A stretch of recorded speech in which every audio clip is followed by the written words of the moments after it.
Bisa jadi seseorang tidak semangat belajar jika hanya seorang diri.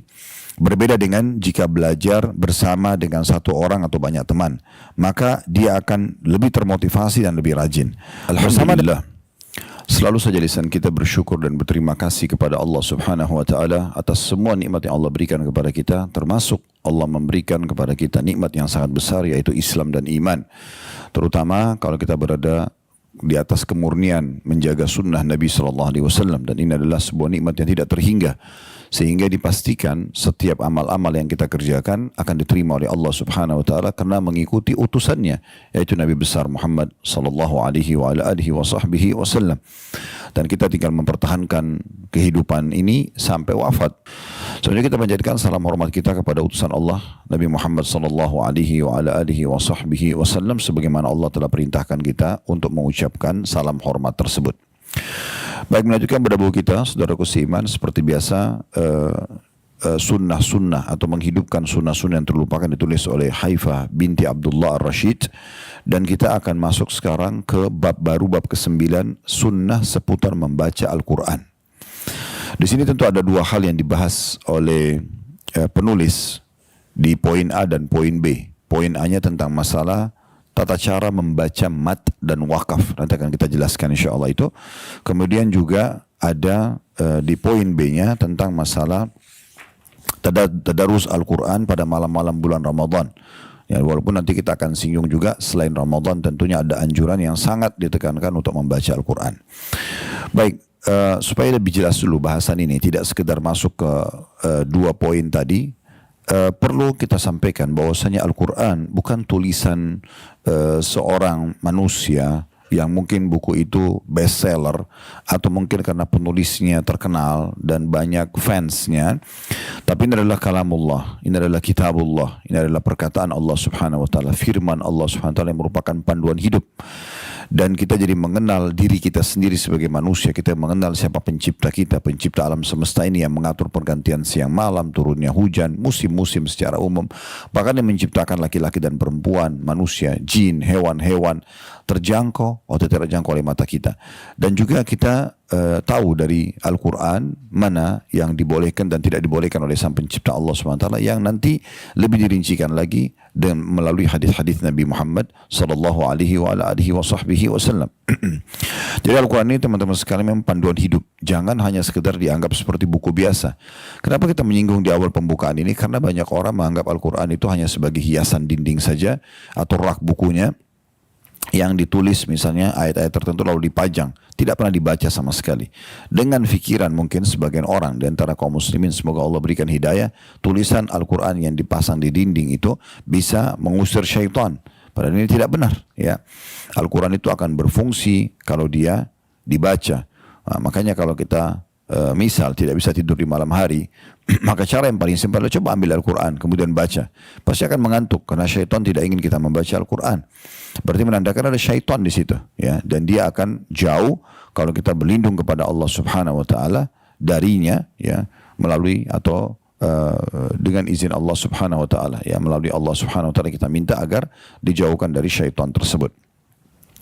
Al-Quran ini kitabullah, ya, kitab Allah Subhanahu wa taala, berisi semuanya kalamullah, ayat-ayat mulia, panduan hidup yang ingin mencari tentang kisah umat-umat sebelum kita dan kisah awal penciptaan manusia Nabi Adam AS ditemukan dalam Al-Quran. Kalau dia ingin tahu tentang apa yang dia harapkan atau dia ingin dapat dari kebahagiaan selama dia hidup, dan panduan hidupnya juga ditemukan. Kalau dia ingin tentang sesuatu akan datang, hal-hal gaib tentang kematian, alam barzah atau alam kubur biasa dikenal, ya, kemudian hari kebangkitan, kemudian surga dan neraka juga ditemukan semuanya. Jadi kitab yang sangat lengkap. Oleh karena itu kita harus menanamkan dalam diri kita, kita membutuhkan Al-Quran. Jadi bukan Al-Quran yang membutuhkan kita.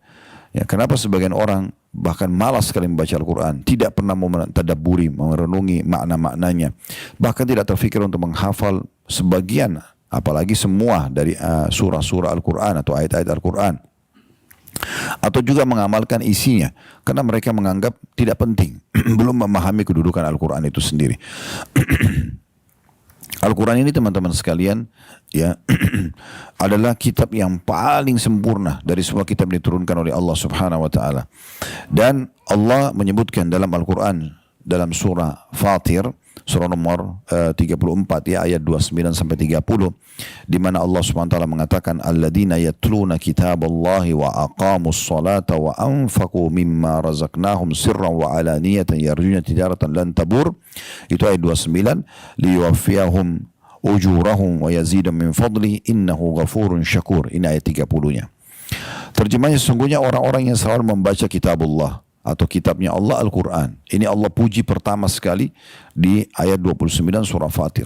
Orang-orang yang suka membaca Al-Quran dan mendirikan solat.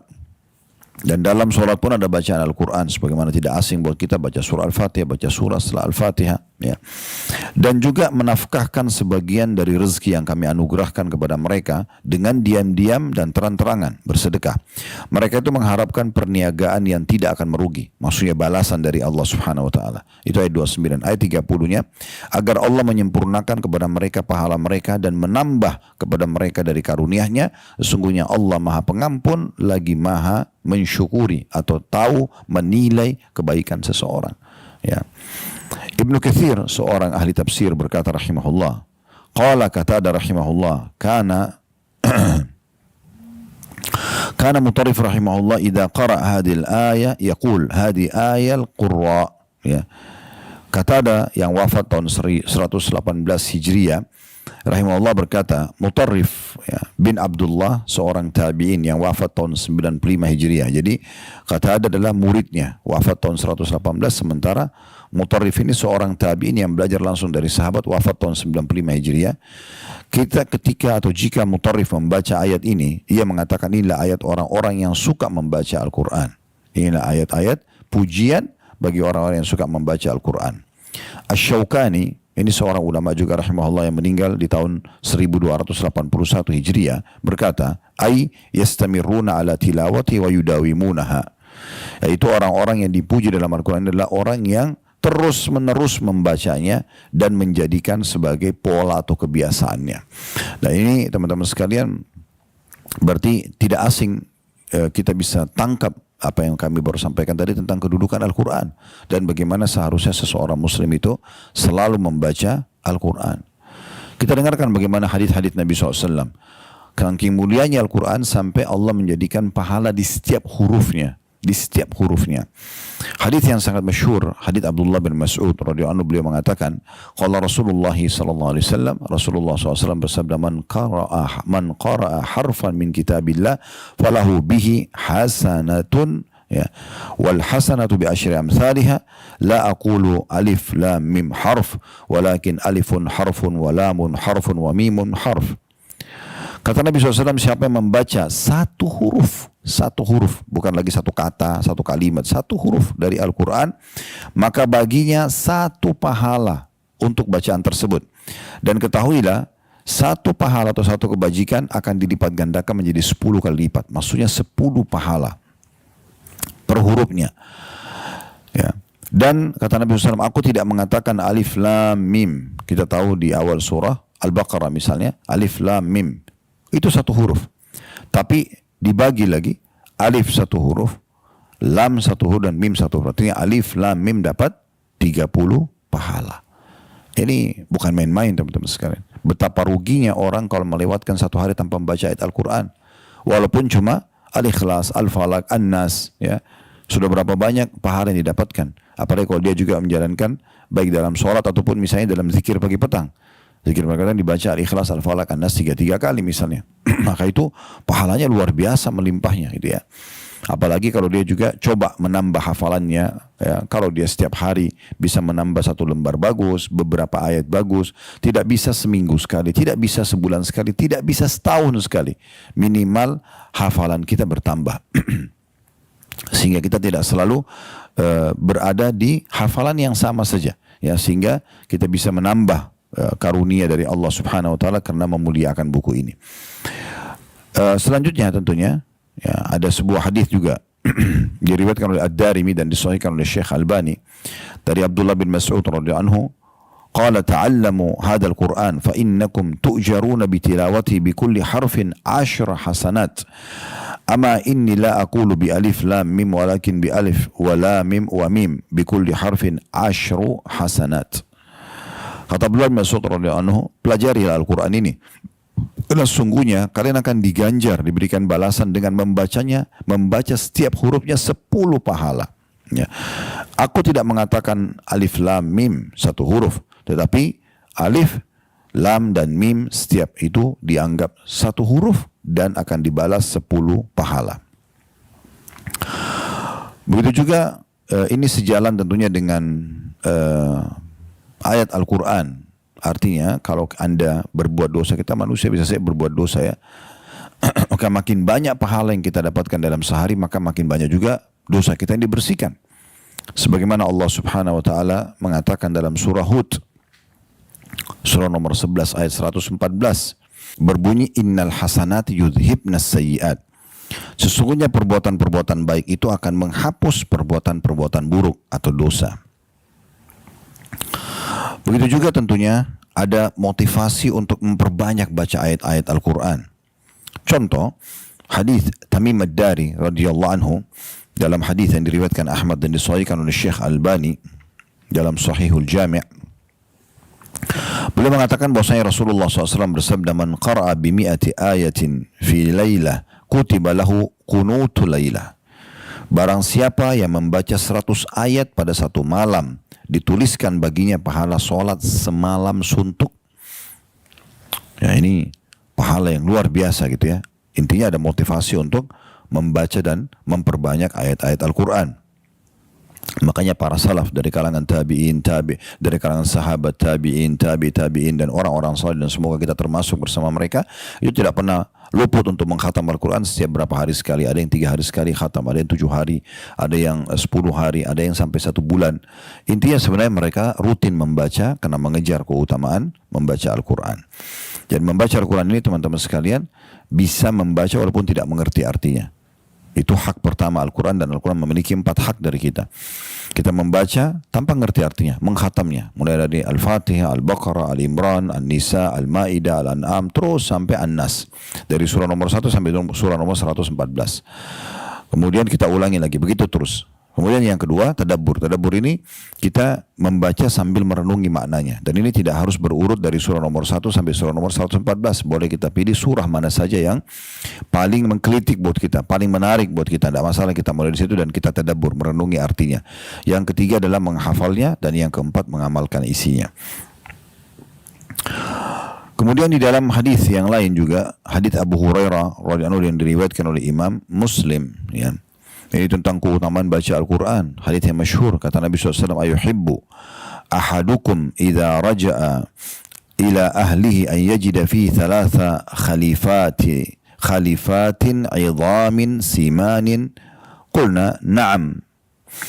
Qala فثلاث آيات يقرأ بهن أحدكم في صلاتي خير له من 3 خليفات عظام سمان. Kata Nabi SAW, maukah salah seorang dari kalian jika dia kembali ke rumahnya mendapati di dalamnya ada 3 unta yang dalam kondisi hamil, gemuk, dan besar. Artinya unta ini ya sangat bernilai gitu ya. Kalau di alam hewan-hewan atau hewan ternak ini ya. Karena unta yang hamil akan melahirkan anak unta lagi, kemudian gemuk berarti daging dan lemaknya banyak, serta juga besar ya. Bukan hanya unta kecil, tapi memang besar. Jadi berkumpul semuanya. Para sahabat mengatakan, tentu saja. Siapa yang tidak mau pulang ke rumahnya? Ya Rasulullah, tiba-tiba di rumahnya ada dapat 3 ekor unta. Semuanya untanya lagi hamil, gemuk, dan juga ya besar. Maka kata Nabi SAW, salah seorang dari kalian jika membaca 3 ayat dalam sholat, lebih baik baginya daripada mendapatkan 3 unta hamil, gemuk, dan juga besar. Dalam riwayat yang lain juga dikatakan bahwasanya Nabi SAW bersabda, maukah seseorang di antara kalian menuju ke Buthan atau Aqiq? Ini 2 lembah yang masyhur di Madinah. Tidak ada penghuninya di masa itu. Lalu kemudian dia membawa pulang unta-unta di sana tanpa memutus silaturahim, tanpa mengambil hak kerabatnya, tanpa juga mencuri. Jelas-jelas dia halal bagi dia, unta liar, tidak ada pemiliknya. Maka kata para sahabat, tentu ya Rasulullah. Kata Nabi SAW, kalau seseorang dari kalian ya membaca satu ayat lebih baik daripada satu unta, dua ayat lebih baik daripada dua unta, tiga ayat lebih baik daripada tiga unta, empat ayat lebih baik daripada empat unta, dan seterusnya. Ya. Dan ini teman-teman sekalian berarti menandakan besar sekali keutamaan dalam membaca Al-Quran gitu ya. Belum lagi hadis Nabi SAW yang lain riwayat Imam Muslim, bahwasanya orang yang mahir membaca Al-Quran ini akan menjadi saksi bahasan kita berhubungan dengan nanti poin A, masalah mat dan wakaf ya. Artinya nanti akan kita bahas tentang tata cara membaca Al-Quran yang benar. Ini akan memiliki keutamaan tersendiri. Jadi bukan baca asal-asalan gitu ya. Sesuai dengan hadis riwayat Muslim dari Ummul Mukminin Aisyah radhiyallahu anha. Semoga beliau diselamatkan dan selalu disucikan namanya dari orang-orang Syiah yang selalu saja mencaci maki dan menghina beliau. Radhiyallahu anha, kekasih Nabi SAW. Beliau mengatakan bahwasanya Rasulullah SAW bersabda, al-mahiru bil Qur'ani ma'as safaratil kiramil bararah walladhi yaqra'u Qur'ana wa yatata'ta'u fihi wa huwa alaihi syakun lahu ajran. Kata Nabi SAW, seseorang yang mahir sekali, lancar, fasih, benar makharij hurufnya, dari alif, ba, ta, sa sampai ya, semuanya benar penyebutannya, 28 huruf hijaiyah. Kemudian dia juga benar dalam tajwidnya, ya, bagaimana dia memberikan hak masing-masing huruf-huruf ini bila disambung satu sama yang lain, ya, menjadi kata atau kalimat pun, misal contoh, ya, dan juga dia memiliki suara yang indah, nah semua masuk di dalamnya di situ ya. Maka orang-orang ini, kata Nabi SAW, seorang yang lancar dan fasih membaca Al-Quran, kedudukannya akan bersama dengan para malaikat yang mulia. Ini gak main-main itu. Ya, jadi kita akan bersama dengan malaikat yang tidak pernah bermaksiat kepada Allah SWT hanya dengan mahir membaca Al-Quran, dan yang senantiasa selalu taat, yang maksudnya seorang yang lancar dan fasih membaca Al-Quran akan bersama para malaikat yang mulia dan senantiasa taat kepada Allah. Ini ciri malaikat. Adapun orang yang membaca Al-Quran dan dia terbata-bata di dalamnya, namun dia tetap berusaha membacanya, maka baginya dua pahala. Baginya dua pahala. Begitu juga dengan hadis riwayat Muslim, orang yang baca Al-Quran akan menjadi penolong baginya pada hari kiamat. Hadis yang masyhur, hadis Abu Umamah Al-Bahili radhiyallahu anhu, di mana Nabi SAW mengatakan, "Iqra'ul Qur'ana fa innahu ya'ti yaumal qiyamati syafi'an li ashabihi." Bacalah Al-Quran rutin, jangan pernah tinggalkan satu hari pun kecuali membaca Al-Quran, karena dia akan datang pada hari kiamat menjadi penolong bagi para pembacanya. Penolong bagi para pembacanya gitu ya. Dan cukup banyak tentunya ayat-ayat Al-Quran atau hadis-hadis ya yang menyebutkan tentang keutamaan orang-orang yang membaca Al-Quran. Dan tentunya teman-teman sekalian, kita tidak bahas ini semuanya karena kita akan coba masuk ke bahasan kita di 2 poin tadi yang kami sampaikan. Baik, kita sekarang masuk ke di halaman 170 di buku kita bagi yang pegang bukunya, di bab 9 tentang masalah sunnah seputar membaca Al-Quran. Setelah tadi kita dengarkan panjang lebar, dan insya Allah saya yakin sudah cukup itu ya, mewakili agar kita termotivasi membaca Al-Quran dan juga tidak pernah meninggalkannya, adalah ada sunnah seputar membaca Al-Quran yang banyak ditinggalkan oleh orang. Karena judul buku kita ini sebenarnya bukan fokus ke sunnah-sunnah Al-Quran, tetapi lebih banyak kepada sunnah yang terlupakan, jarang orang lakukan, gitu kan. Poin A-nya adalah mat dan wakaf dalam bacaan Al-Quran. Terkait sunnah-sunnah Nabi yang ditinggalkan dalam membaca Al-Quran, dalam masalah ini terdapat 2 hadis. Dimulai dari mat dulu. Apa itu mat akan kita jelaskan nanti ya. Yaitu hadis ya Anas ibn Malik radhiyallahu anhu dari Qatada. Dia pernah bertanya kepada Anas ibn Malik perihal bacaan Al-Quran Nabi SAW.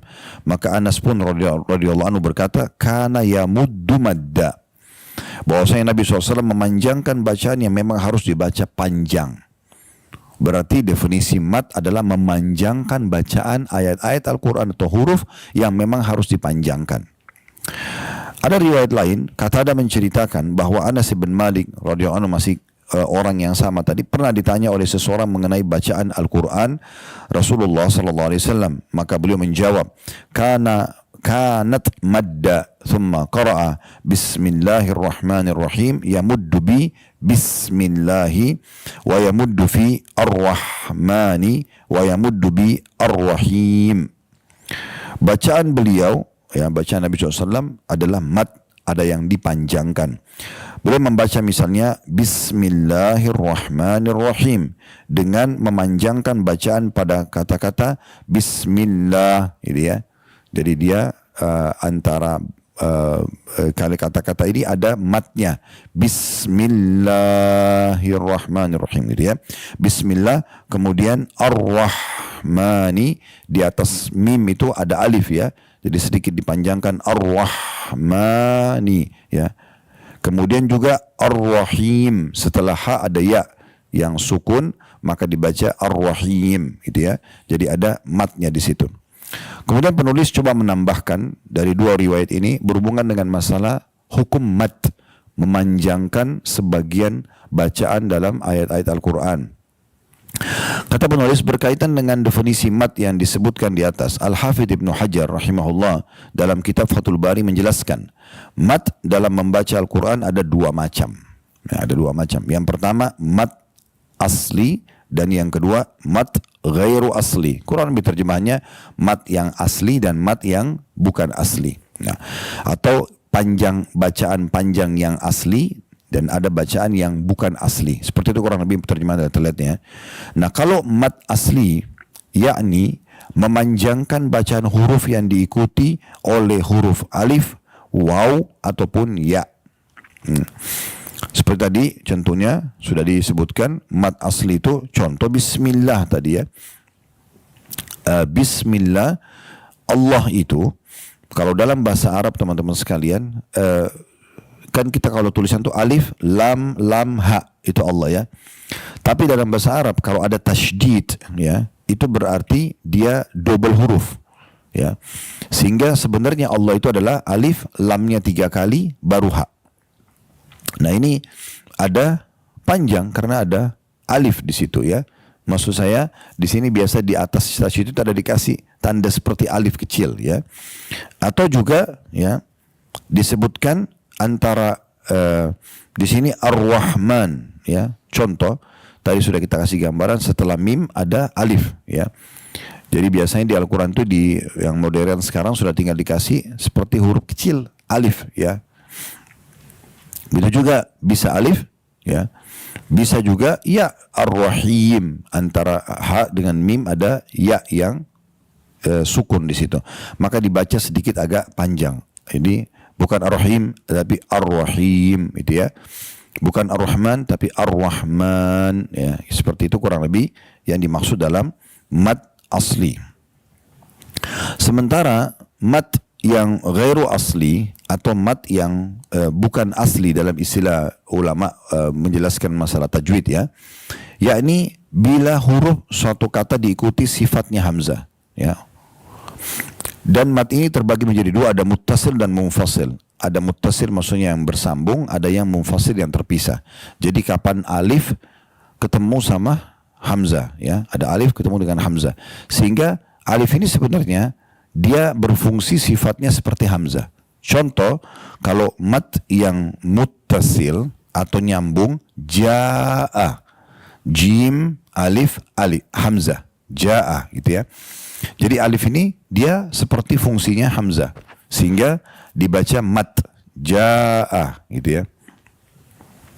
Sementara, ya, yang munfasil terpisah antara alif sama hamzah, contoh ulama memberikan gambaran inna a'tainaka.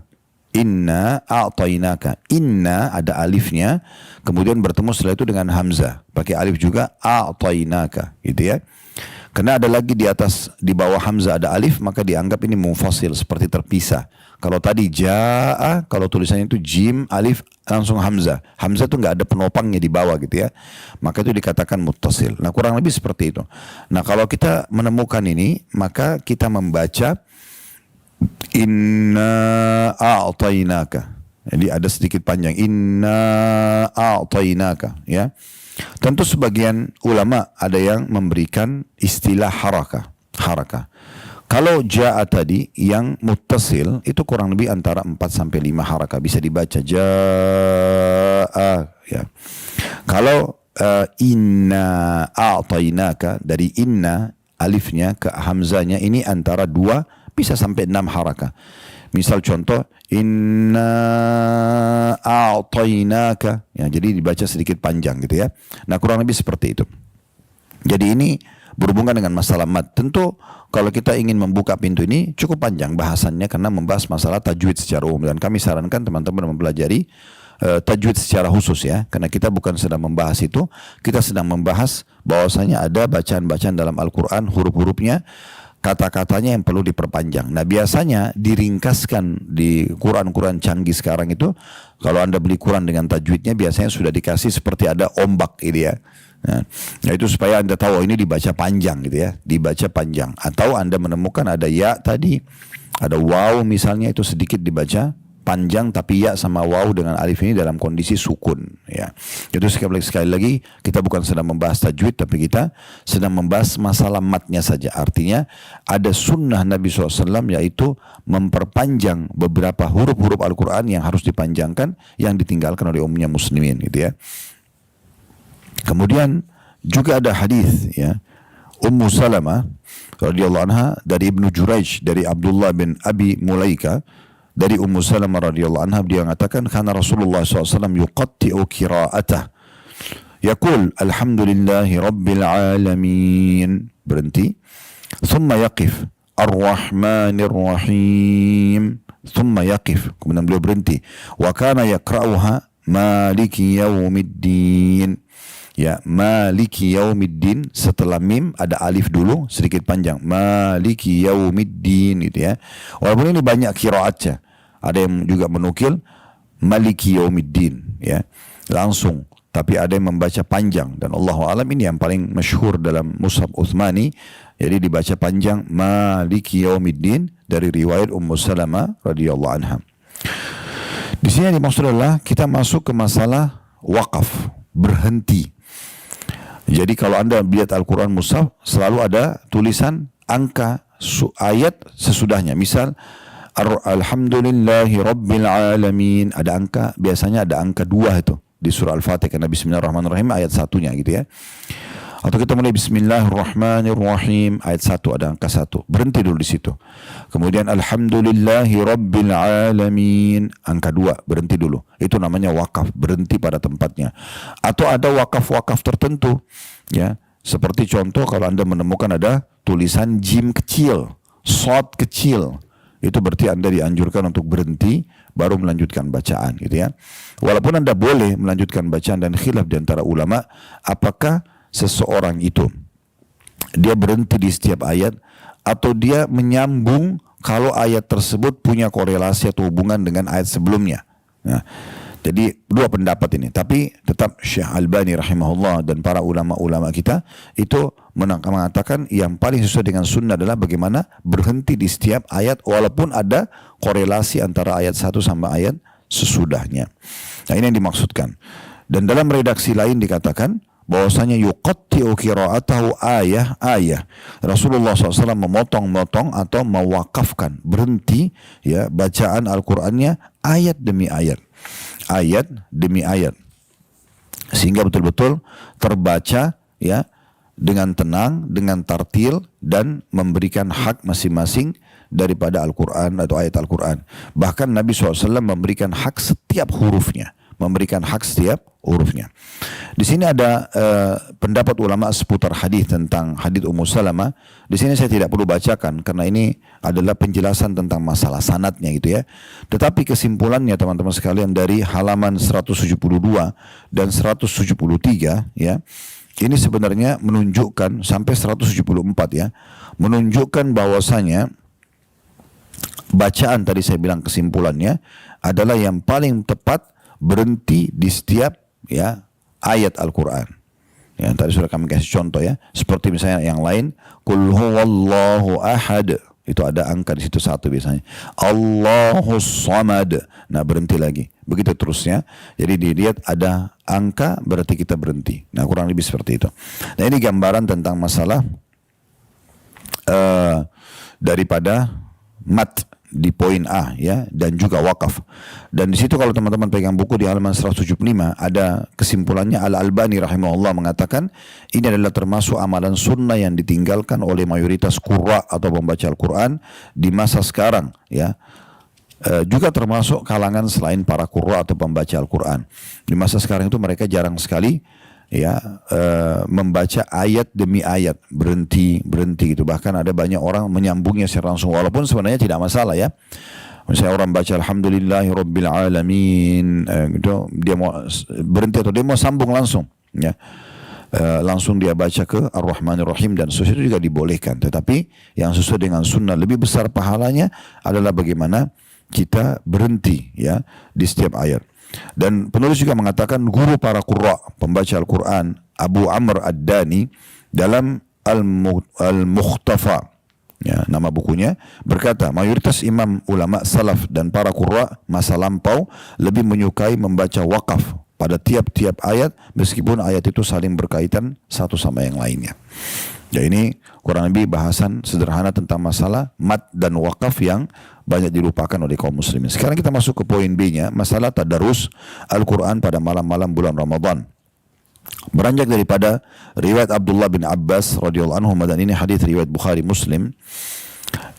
Kana Nabi sallallahu alaihi wasallam ajwadan nasi bil khair. وكان أجود ما يكون في رمضان حين يلقاه جبريل وكان جبريل عليه السلام يلقاه كل ليلة في رمضان حتى ينسلخ يعرض عليه النبي صلى الله عليه وسلم القرآن فإذا لقيه جبريل عليه السلام كان أجود بالخير من الريح المرسلة. Nabi SAW adalah manusia yang paling pemurah dalam hal kebaikan. Paling pemurah dalam hal kebaikan. Beliau juga manusia yang paling pemurah pada bulan Ramadan ketika ditemui oleh malaikat Jibril alaihissalam. Jibril senantiasa menemui beliau pada setiap malam bulan Ramadan hingga Ramadan itu usai, dan beliau bertadarus Al-Quran kepadanya. Dan bila Jibril alaihissalam menemui beliau, maka beliau adalah manusia yang lebih pemurah dalam hal kebaikan daripada angin yang cepat berhembus. Hadits ini memberikan pelajaran kepada kita, pertama kedudukan Abdullah bin Abbas radhiyallahu anhu yang menukil kepada kita tentang riwayat ini. Kemudian yang kedua, bagaimana sifat jud ya, ajwad ya, orang yang mulia sekali ya, orang yang dermawan. Dan ini yang memotivasi kami untuk menamakan Ajwad ya, restoran yang Allah manakan budak kami, dan PT-nya PT Ajwad Boga itu sebenarnya untuk mengenang Nabi, kosakata ini gitu ya.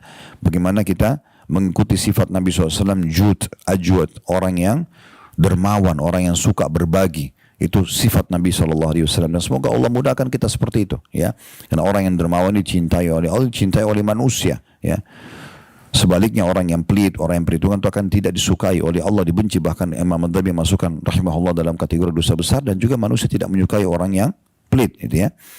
Ini adalah pelajaran kedua tentang sifat baiknya Nabi SAW, yaitu jud, dermawan ya, dalam semua kebaikan. Pelajaran yang ketiga, bahwasanya di bulan Ramadan ditingkatkan kualitas kedermawanan itu. Dikatakan oleh Abdullah bin Abbas, Nabi SAW itu dermawan sekali, tapi di Ramadan lebih dermawan lagi. Ya, di penutupan hadis ini, di endingnya dikatakan bahkan lebih dermawan dalam melakukan kebaikan, ya lebih cepat daripada angin yang berhembus gitu ya. Pelajaran yang ketiga, bahwasanya Nabi SAW belajar Al-Quran dari Jibril alaihissalam, terutama di bulan Ramadan gitu ya. Dan ini sebenarnya yang ingin dititik beratkan oleh penulis dari hadis ini adalah masalah Nabi SAW belajar Al-Quran di bulan Ramadan. Oleh karena itu Ramadan yang kemarin adalah bulan untuk belajar Al-Quran, dan sekarang masanya mempraktikkan gitu ya. Namun tentu orang kalau kemarin belum luput, baru mendengarkan sekarang, dia tetap bisa melakukan dan mempelajari Al-Quran di waktu sekarang. Imam Nawawi rahimahullah dalam syarah Sahih Muslim mengatakan ada beberapa faedah yang dapat diambil dalam hadis ini, diantaranya anjuran untuk mempelajari Al-Quran. Imam Ibn Baz atau Abdul Aziz bin Baz rahimahullah, seorang ulama Saudi yang sudah wafat, mengatakan dari hadis tersebut dapat diambil faedah pentingnya mempelajari Al-Quran, dan disunnahkan bagi seorang mukmin untuk mempelajari Al-Quran dari orang yang dapat memberikan manfaat padanya. Nabi SAW bertadarus dengan Jibril AS bertujuan untuk mendapatkan faedah atau manfaat, karena Jibril AS adalah makhluk yang datang dari sisi Allah. Malaikat yang mulia ini adalah duta antara Allah SWT dan para rasulnya. Karena itulah sudah seyogyanya bagi Jibril menyampaikan faedah ilmu atau faedah pun ilmu dari Allah kepada Nabi SAW dari segi membaca huruf-huruf Al-Quran dan dari sisi makna-maknanya yang dikehendaki oleh Allah. Atas dasar itu, apabila seseorang bertadarus mempelajari Al-Quran dengan orang yang dapat membantunya untuk memahami Al-Quran dan merapikan lafaz-lafaznya, maka memang itulah yang dituntut. Sebagaimana tadarusnya Nabi SAW bersama Jibril alaihissalam. Jadi kedatangan Jibril alaihissalam ini ya adalah mengingatkan kembali, meluruskan kembali huruf-hurufnya, terus menjelaskan tentang makna-makna dan tujuan-tujuan daripada ayat tersebut diturunkan, apa yang Allah inginkan, pesan Allah Subhanahu wa taala apa dalam bentuk perintah, larangan, semua itu adalah hal yang dimaksudkan. Lalu lanjutan Syekh bin Baz mengatakan rahimahullah, adapun faedah lainnya adalah mempelajari Al-Quran pada malam hari lebih utama daripada siang hari. Karena Nabi SAW dan Jibril bertadarus saat hari sudah malam. Telah dimaklumi pula bahwa malam hari dapat membantu seseorang untuk menyatukan hati dan mengonsentrasikan antara hati dengan fikirannya ini dengan bacanya itu dengan lebih cepat. Di samping manfaat-manfaat lain yang lebih mudah didapatkan daripada pada siang hari, ya maksudnya juga ketenangan jiwa, kesiapan diri, tidak adanya aktivitas seperti siang hari gitu ya. Oleh karena itu, sholat malam itu adalah sholat membaca Al-Quran, memperbanyak bacaan Al-Quran. Dan berdasarkan hadis tersebut diketahui bahwa tadarus Al-Quran itu disyariatkan. Ya. Mempelajari bacaan-bacaannya, ya, membenarkan bacaannya. Kalau kita sekarang mungkin ilmu tajwidnya gitu ya. Tadarus sendiri itu adalah amal soleh. Bahkan meskipun ia dilakukan di luar bulan Ramadan, karena bertadarus baik pada bulan Ramadan maupun di luar Ramadan, tetap ada manfaatnya. Karena Al-Quran hanya akan mendatangkan manfaat seperti tadi sudah kita sebutkan di awal pembukaan kita tentang keutamaan membaca Al-Quran. Akan jadi saksi hari kiamat, diberikan 10 pahala setiap hurufnya gitu ya. Bersama dengan para malaikat kedudukannya kalau dia mahir membaca Al-Quran dan sekian banyak keutamaan yang sudah kita bacakan tadi. Jadi tadarus sendiri, kata penulis ya, adalah amal saleh. Bahkan meskipun ya, maaf ini masih perkataan Syekh bin Baz ya, tadarus sendiri adalah amal soleh. Bahkan meskipun ia dilakukan di luar Ramadan, karena bertadarus ya, mempelajari huruf-hurufnya, bacaannya, mempelajari makna-maknanya, baik pada bulan Ramadan maupun di luar Ramadan, tetap ada manfaatnya. Apabila yang bertadarus itu lebih dari 2 orang, tidak masalah. Masing-masing dari mereka bisa mengambil faedah dari saudaranya dan memberikan motivasi kepadanya untuk rajin membaca. Tidak dapat dipungkiri bahwa bisa jadi seseorang tidak semangat belajar jika hanya seorang diri. Berbeda dengan jika belajar bersama dengan 1 orang atau banyak teman. Maka dia akan lebih termotivasi dan lebih rajin. Bersama dengan itu, dalam belajar yang demikian akan dihasilkan banyak faedah yang timbul dari diskusi dan dialog mengenai kesulitan yang mereka alami. Pada semua itu terkandung kebaikan yang banyak. Nah, jadi ini kurang lebih gambaran teman-teman sekalian tentang masalah 2 poin yang dibahas di bab 9 tentang atau sunnah seputar dari Al-Quran. Allahu a'lam. Baik, mungkin begitu saja teman-teman sekalian apa yang kita bahas pada kesempatan ini. Semoga bermanfaat dan kalau ada benar dari Allah silakan diambil dan diamalkan. Kalau ada salah dari saya pastinya dan saya mohon maaf dan saya istighfar kepada Allah Subhanahu wa taala. Subhanakallahumma bihamdika asyhadu an la ilaha illa anta astaghfiruka wa atubu ilaik. Wassalamualaikum.